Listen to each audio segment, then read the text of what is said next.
Hi, welcome to She's the Problem. Oi, queridas. You guys, we are in Copenhagen now. It is a miracle that we are filming currently because we Yeah. thought we were going to have to perform an exorcism on each other. We have been having a little bit of, what do you like to call it? Beef sirloin. Oh, girl, we be beefing. Honestly, it's so hard. It's hard being a girl. It really is. God dang, you get on my nerves. And it's so crazy because I do love you. I do. But oof, you really are like, Well, I think for any couple, traveling internationally is like the greatest test of if you should be with someone, and we are phenomenal at it. We travel the whole world and we always get back to a great spot, but it is the week before our period. I mean, we can't even, we're in the same room. Sometimes we beef so hard. It's like well done beef that I want to get a different room. I want to escape. I said, girl, how about you go down to the lobby? Like, Well, that's also a funny thing I feel like people probably don't know about us is that we spend, well, I mean, surely they do, no, girl, they don't. but we spend 24 hours a day together. We're together all the time. And so it's like when normal couples see each other, in the evening or in the morning and the evening, and then they leave each other from like 9 to 5, we're together constantly. And so I'm very impressed with us, honestly, because we Honestly, really be getting it together. We do have beef and we'll fight about the dumbest shit because we're just in each other's space. But then we're like, that was silly. it's so, We love each yeah, other. and it's funny because when we're home, I also feel like you and I, obviously, when we're working together, and we're traveling, we're still having fun, doing our thing. And then I also feel like the way we recharge is by being with each other and going to lunch and going to dinner. So it's like, girls, maybe find a different recharge. Like, which we do, obviously. We're not like up each other's ass Yeah. all the time. Maybe like the booty crack. We're there. But it's like we are together all the time. And so with that, it leads to sometimes beefing. And to tie it all together, that is also why we moved so fast with our relationship. Oh, When yeah, we being first together all the met, time. like you didn't work for a year. It was like a crazy, time where we just said, "Girl, you're my wife and my wife it is." Like, I was in like a hardcore transition from doing influencer things. Like that was my, income at the time. And then I would do weddings every now and then. But mainly it was like brand deals, etc. And I just decided at one point that it didn't feel authentic to me and I didn't want to do it anymore. I was like, I'm not doing this. And I my remember. baby was making money at the time. You always are, you still are. But I'm saying you were making enough money to take care of both of us. And you were like, how about you just like do what you like for fun? Which was insane that you allowed me to do that. I mean, and honestly, it was pretty crazy of me because, No, it like, was crazy. at that time, to be very honest, I wasn't making that much money, honey. I was in credit card debt. Let me tell you. Like, I remember, like, whatever my baby wants, she gets, And I'm thinking, because at that time we were opening a new store, and the way we do that, we don't get profit for that time. And so my baby was in the trenches. I was, and baby, but I still got it. I said, you know what? Go ahead, American Express it up. Luckily, I'm not like a shopper. So really the only thing that you spend Girl, on me stop. is food. Time out. You're not a shopper. Rachel is the type of person, she's like, oh, I don't spend a lot of money. If I were to pull up our account right now, I guarantee you 85% of our account is spent on a good dinner, coffee. Yeah, period. I spend Which money that on was something that was really different. experiences. That was really different from you and I. I grew up in a home that I had breakfast, lunch, and dinner at home if I wanted to at all times. Yeah. Your family is breakfast, lunch, and dinner. They eat out every Out. meal of the day, yeah. Y'all don't cook. So for me, I'm thinking, yeah, sure, you don't shop, but you make it up for everywhere else in your life. I sure do. Oof, you expensive. Expensive girl. You can afford me. Honey, I know I can. That's why I'm with you right now. But I love you. I'm so excited to be doing this podcast with you. And I don't know why I'm bringing that up right now. That's crazy because they know we're here. We're in the podcast.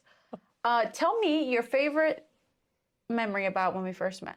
Probably when I told you that I had never really been on like a proper date. Like I feel like no one had really ever fully taken me out.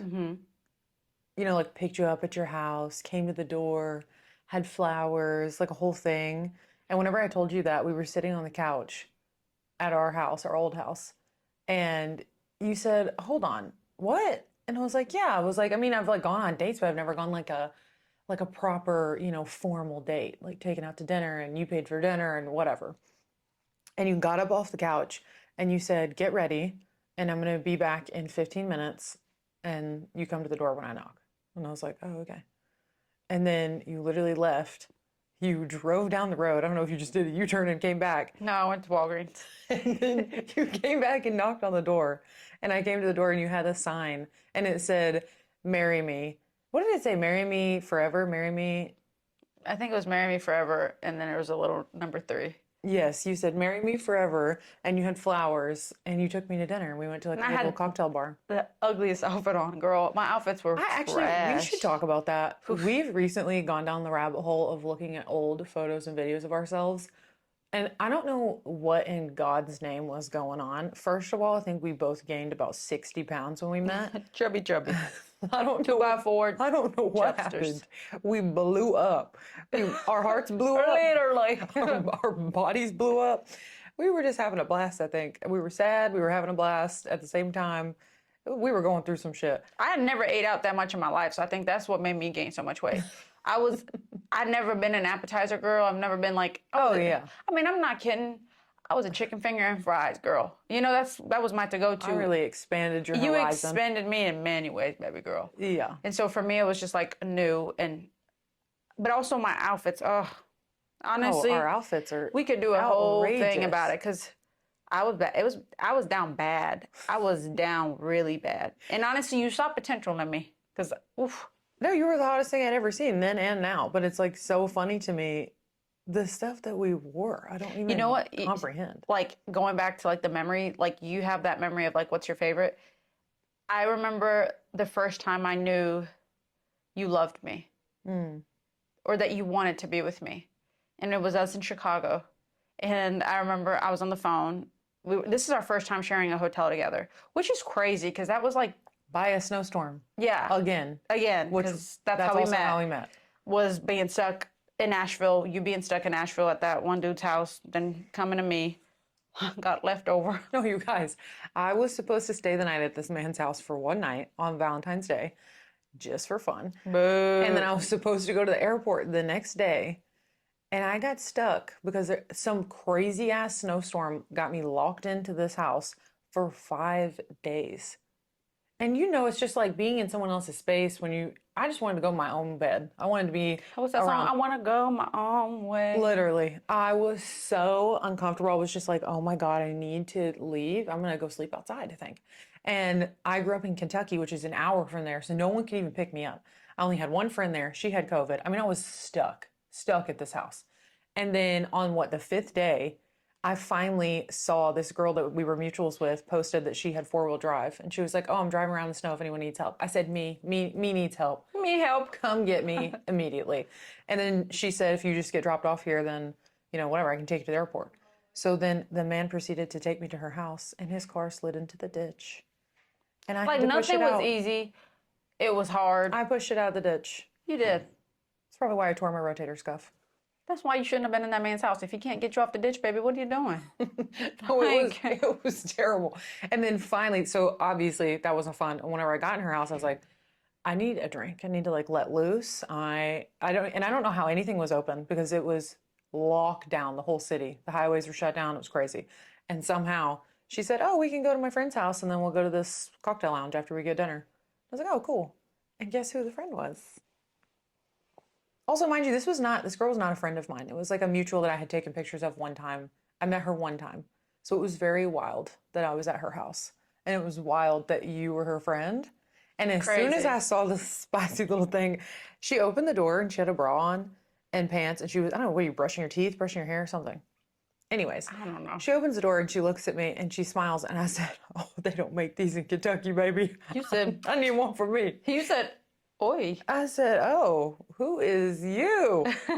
And then we just never shut up. From that moment on, we talked that whole night. I was immediately attracted to you. I know that you were like, "Oh, cool, like this girl is cool," or whatever. I don't know what you thought. I thought you were cute, beautiful girl, hot, stunning. But I also didn't know anything about you in the sense of like, I didn't know, like, girl, we've been stuck in a snowstorm. Like, I'm not thinking like, oh, a new meat ready to go. No, I mean, you know what I mean? I'm not thinking nothing. I'm just You like, know what's funny? That actually makes me realize the difference in our personalities because I am someone who does everything in life based on how it feels. And I can always tell when I meet someone if they're going to be someone that's in my life. I do that with friends. but I knew that. I did know that the day after. I remember even a friend calling me, like, who was that? Because I guess we posted something in our stories. And I said, I don't know who she is. I said, but I have a gut feeling like she's going to be in my life forever. Yeah. I said that. Like, I remember saying that clear as day. So I knew after the fact, Yeah. which is pretty crazy because it's not like after the fact we exchanged numbers. We didn't even exchange numbers. We maybe followed each other on social media, and that was about it. So, like, I didn't even, you know what I mean? But I knew somehow we were going to be in each other's lives. So that was like, but the part that I'm going back to, because, you know, something we do is interrupt and we forget where we are. I remember I knew when I loved you, or that you loved me when we were in Chicago, and Brittany called me. One of my friends called me, and she saw obviously videos. Everyone was seeing videos of us together, and then they were like, "Who's that? Like, is that your new girlfriend?" And mind you, we're in a hotel together. So I'm like, girlfriend, and I'm for some reason, you know, if you know me, I'm on speaker. I don't care who hears. And she goes, "Your girl?" I said, "Girlfriend." I said, "No, girl, that's not my girlfriend. I'm out here in the streets." And I said that, not thinking anything of it, because you know me, like, I be vulgar sometimes. And so I literally like say that, and we go to dinner. You on our way back, walking home, you go, "So, the streets?" I said, "Girl, I knew you were gonna say something about that." But I remember telling you, like, I'm damned if I do, I'm damned if I don't. If I say you're my girlfriend, that would have freaked you out. Yeah, especially at that time in my life, I was so like, I can't be locked down that if you would have said that, I would have been like, oh, I'm actually never going to talk to Yeah, you you again. would have blocked me. You would probably got a different hotel for sure. No, not that extreme. But it was just like, I remember you realizing, like, oh, I want to be with this person. I don't want to share her. I don't know exactly what I want, but I know this is my person. Yeah. So we're actually here in Copenhagen for me to shoot a wedding. And now my beautiful wife has started working with me, which has been so much fun. We will walk you guys through our journey. For the last few days, we have traveled from Amsterdam, which, pause, what a fucking place. Like, unreal. We had the best time, best food, best people. I told Rachel if she ever leaves me, I'm going there. Sorry. Moving in. I'm moving in, honey. We're going to give you a very fast guide on where you should go and where you should eat. Starting now. The area that we stayed in was called Jordan, and we stayed in this hotel called Hotel Mercier. Mercier? We're not sure. But it was fabulous. It was like a perfect walking distance to everything because you know my baby had us doing 20K steps a day. I feel like there's 3 places that we recommend. Number 1 place, I don't know how to say it, so go ahead and say it. Pastel. Oh, Bahadi Pasal. Say that with your chest, baby. So the first place was Bahadi Pasal, and you need to get the vegetable dumplings pan-seared in the sesame sauce. I mean, I still think about it. It will change your life. Second place? El Camino Taqueria. Tacos were busting. I mean, that thing was busting for real. Like, truly the best. I had the El Pastor and the birria taco, and it was so good. It comes with 3. And yes, my big bag had 6 of them, and I'd do it again. The salsa verde was so good. The flavor. Chips and guac. I had the elote taco and the sweet potato taco. They were unreal. And then the next place that you must get coffee from is called Saint Jean or Saint Jean. We're not sure, based on how you want to pronounce it. And you need to get the salted pistachio latte and the pistachio cruffin, also life-changing. And then one of my favorite places was an accident because this is kind of how the whole vibe was for Amsterdam. But we were just walking around and we had dinner plans, but we walked past this restaurant called Casa Peru. And these 2 men walked out and they looked like they just had a religious experience. They were like, oh my God, like their eyes were all dazzly and they were just like kept talking about the food. And I was like, oh, is the food really good here? And he's like, oh my God, yes, we just stumbled upon it and it was like amazing and this and that. We canceled our dinner reservation and ate dinner there and it was unreal. Yep. We got an appetizer, which was a tiordito, and then Okay, country girl. We got the Teradito. That's the country shit I've ever heard you say. I get so sad that that comes out sometimes. Anyways, and then we got the ceviche, and then we got the lomo saltado, which was so, so, so good. Delicious. I mean, And also the yuca fries. yuca fries. You got the yuca fries. You love yuca fries. And with the hot sauce. Oh, it was One thing about you and me, we know where to eat. So like, I know we said we were going to tell you like what to do. We know where to eat. So go to those places. And that's what you should do. 100%. It's just eat, you know? Yeah. And that's why we were so big when we first got together, because this is what happens. We just enjoy eating. I mean, there's no other way to say it. On the way to the restaurant, look around. Yeah, and walk, you know, get your steps in. Make sure that you take care of that. And I feel like shopping, unreal. I bought a whole new suitcase because I had to fit all the stuff I bought. Yeah. Just so good. The people watching. The people watching, yeah. Also, the people here. The parks are amazing too. The parks were so cute. The people here are so kind. The lady at TSA, she might as well kiss you on the forehead. Or we went through, what was it, immigration. And she was like, oh, I just can't wait for you to see the difference in Amsterdam and Copenhagen. You're just going to love it. And I'm like, what? No one's ever been nice to me. No, I almost asked her for lunch. Ever. I'm like, you want to get lunch after I get back from Amsterdam and I'll meet you here in Copenhagen? Every Like, other country that we've been in, when you give them your passport, they're like, next. I remember like when we were landing, there was no one in our seat, so we had like the whole row to ourselves. And I'm laying down and the girl like taps me on my like leg and she goes, I know, I'm sorry, I'm gonna have you get up. She's like, but the good thing is you're here. I know. And I'm like, She was a peanut. And I told her, I was like, your you. perfume smells so good. She got it out of her bag to show me so I could take a picture because I'm a perfume nut. And then what was the other thing she did? Oh, she put your little jacket on. I know my jacket fell off and she literally helped me put my other arm in. I mean, this woman was unreal and I wish I had gotten her name so I can just. I know. Honestly, for anyone that's in the US that wants to travel somewhere for the first time, this is a great spot because Great spot. everyone speaks English. So if you're fearful of like feeling lost and confused, they're very kind. Everyone can talk to you. You can get around. I mean, it's just phenomenal. No, and for those watching, I don't know if you guys see, but my baby got inches, new hair. Yeah, if you're just listening, I'm super hot, see-through six-pack, hair to my ass. Literally, she got so much hair. It's crazy. It was truly one of the best haircuts and blowout I've ever received. Yeah, it's at Frame in Amsterdam. Frame Amsterdam. My girl was, I thought her name was Emily, but it's not Emily. Melissa? Melissa. And now we're in Copenhagen. We are going to explore. Yesterday was a holiday, so a lot of things were closed, but we are so, so excited. And I just have a good feeling that this is going to be our to-go-to spot. And we will tell you more about it on our next episode. And thank you so much for joining. Thank you for listening to us. I do feel that this is just the beginning, and there's so much we want to dive into, which we will. Because, But we just wanted to start. and just so y'all know, episode 1 was trial and tribulation. I do want to say that, but we did it, you know? Oof, Lord, the camera died 3-4 times. The audio, The lights, dark as hell. I mean, just we can't catch a break. just so you know, this is who we are. We're not doing no cutesy, you know, No, you're going to cookie be in our cutter- hotel room. Cookie cutter. I mean, I can't even speak, Lord. How can I have a podcast? I barely speak the language. I mean, bless. Whew. Okay, I'm getting up. I'm going. All right, she's the problem is out. She's the problem is out. Kick the fucking table over. Yeah. I just want to talk about my name, Jeff.